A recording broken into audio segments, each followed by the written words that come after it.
जैन बच्चों, class 10th है mathematics में हमारा जो चैप्टर चल रहा है वो है दो चर वाले रैखिक समीकरण युग्म और उसकी जो प्रश्नावली है 3.6 वो हमने स्टार्ट कर ली है। अब हम करेंगे उसके क्वेश्चन नंबर 2 का फर्स्ट पार्ट, और जो कि आपके सामने है। ऋतु धारा के अनुकूल 2 घंटे में 20 किलोमीटर तैर सकती है और धारा के प्रतिकूल 2 घंटे में 4 किलोमीटर तैर सकती है, तो उसके स्थिर जल में तैरने की चाल तथा धारा की चाल हमें ज्ञात करनी है। अच्छा, यहाँ पर आपको एक चीज़ समझनी पड़ेगी कि धारा के अनुकूल और धारा के प्रतिकूल से मतलब क्या है। तो ये समझाने के लिए मैं ऐसा मान लेता हूँ, क्योंकि हमें पता है कि अगर नदी भी चल रही होती है तो एक ढलान स्लोप होता है, इसीलिए नदी चलती है। बिना ढलान के नदी कहीं बह नहीं सकती। तो नदी जब पहाड़ों से नीचे की तरफ आती है तो उसको ढलान ही मिलती रहती है, इसलिए वो उस तरीके से बहती जाती है। स्थिर जल अगर कहीं पर प्लेन होगा तो वहाँ पर पानी मूव नहीं कर सकता, अपनी जगह नहीं छोड़ सकता। अच्छा, तो आप ये देखें कि ये मैंने एक स्लोप बना लिया है और मैंने मान लिया कि पानी ऐसे नीचे की तरफ आ रहा है। ठीक है, तो जब कोई पानी के साथ चल रहा होता है तो हम कहते हैं धारा के अनुकूल, और जब कोई इसकी उल्टी दिशा में जा रहा होता है तो हम कहते हैं धारा के प्रतिकूल। एक चीज़ समझ में आ गई। दूसरी चीज़ ये कही है कि ऋतु जो है वो धारा के अनुकूल जाती है। पहले तो मतलब वो यहाँ से ऐसे जाती है, तो हम इसको ऐसे दिखा देते हैं। ये ऋतु है, वो सबसे पहले धारा के अनुकूल जाना चाह रही है, मतलब जिस दिशा में पानी जा रहा है वो भी उसी दिशा में जाने की तैयारी कर रही है। लेकिन यहाँ पर दो चीज़ें हैं जो आपको फाइंड करनी है। एक तो जो पानी है उसकी स्पीड क्या है, उसकी चाल क्या है। दूसरी, क्योंकि जो ऋतु है वो भी नाव चला रही है, अगर वो तैर के जा रही है, नाव की बात नहीं की है, तैर के जा रही है, तो तैर के जब वो जा रही है तो उसकी खुद की भी कोई ना कोई चाल रही होगी ना। तो हमें सबसे पहले क्या करना है, हमें इन दोनों की चाल को पहले मान लेना है। तो हम मान लेते हैं ऋतु से स्टार्ट करते हैं। ऋतु की चाल स्थिर जल में जो हम मान लेते हैं यहाँ x किलोमीटर पर आवर। ठीक हो गया, ये हमने सबसे पहले मान लिया।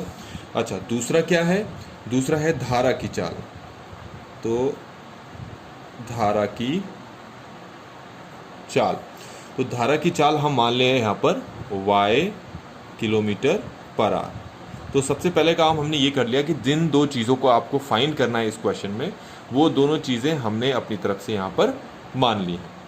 तो जो ये ऋतु है ये x किलोमीटर पर आवर की स्पीड से नीचे की तरफ जा रही है, और जो पानी है वो y किलोमीटर पर आवर की स्पीड से नीचे की तरफ जा रही है। आपको भी ये पता है कि जब हम धारा के अनुकूल जाते हैं तो हमारी गति हमेशा बढ़ती है, और जब धारा के प्रतिकूल जाते हैं तो हमारी जो स्पीड है वो घटती है।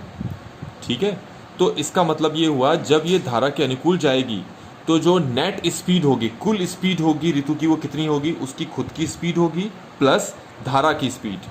ठीक है, तो जब धारा के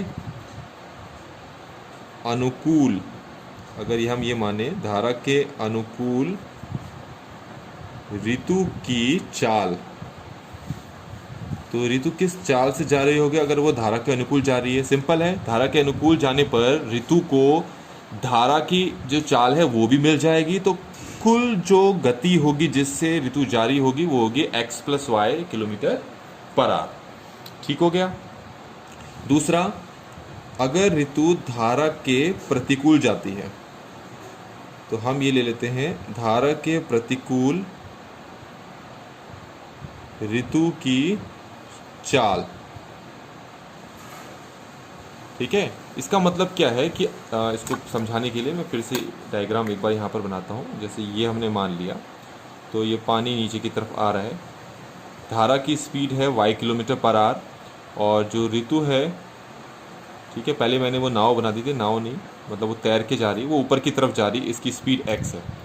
ठीक है, अब ऋतु ऊपर की तरफ जा रही है और पानी की स्पीड जो है नीचे की तरफ है, तो दोनों एक दूसरे के अपोजिट जा रहे हैं। तो इसका मतलब है ये क्या करेगा, पानी क्या करेगा, इसकी गति को कम करेगा। तो इसका मतलब है ये इसके साथ जुड़ेगा नहीं, ये इसकी गति को कम करने की कोशिश कर रहा है, और कम करने का मतलब माइनस। तो धारा के प्रतिकूल ऋतु की चाल हम बोलेंगे x - y। तो ये हो गया धारा के प्रतिकूल ऋतु की चाल। और धारा के अनुकूल ऋतु की चाल कितनी है, x प्लस वाई। ये मेन चीज़ है जो आपको इसमें याद रखनी थी। अब यहाँ पर एक हमें फॉर्मूला यूज़ करना पड़ेगा जो है आपका दूरी इक्वल टू चाल गुणा समय। तो ज़रा आप क्वेश्चन देखेंगे, क्वेश्चन में पहली बार कहा है कि जब वो धारा के अनुकूल जा रही थी तो 20 किलोमीटर की दूरी 2 घंटे में तय कर रही थी। तो 20 किलोमीटर की दूरी किस स्पीड से कर रही थी वो, x प्लस वाई, और समय क्या था 2। ठीक हो गया। अच्छा, इस 2 को डिवाइड में ले आएंगे तो ये जाएगा 20/2 equal to x plus y. इसको काट दो यहाँ से तो ये 10 आ गया। तो हमारे पास जो फर्स्ट इक्वेशन बन गई है x plus y equal to 10। ठीक हो गया। तो ये हमारे पास पहली चीज़ हो गई।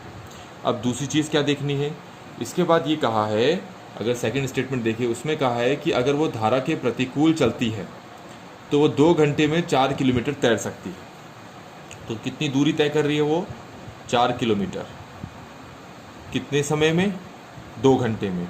किस चाल से, क्योंकि प्रतिकूल का है तो प्रतिकूल में ऋतु की चाल कितनी होगी, x माइनस वाई। तो हम बोलेंगे x माइनस वाई चाल से, और समय उसको 2 लग रहा है। 2 यहाँ नीचे आ जाएगा 4 के, तो उसको 4/2 लिख लेंगे हम, और ये हो जाएगा x माइनस वाई। 4 को 2 से काटोगे कितना आएगा, 2 आएगा।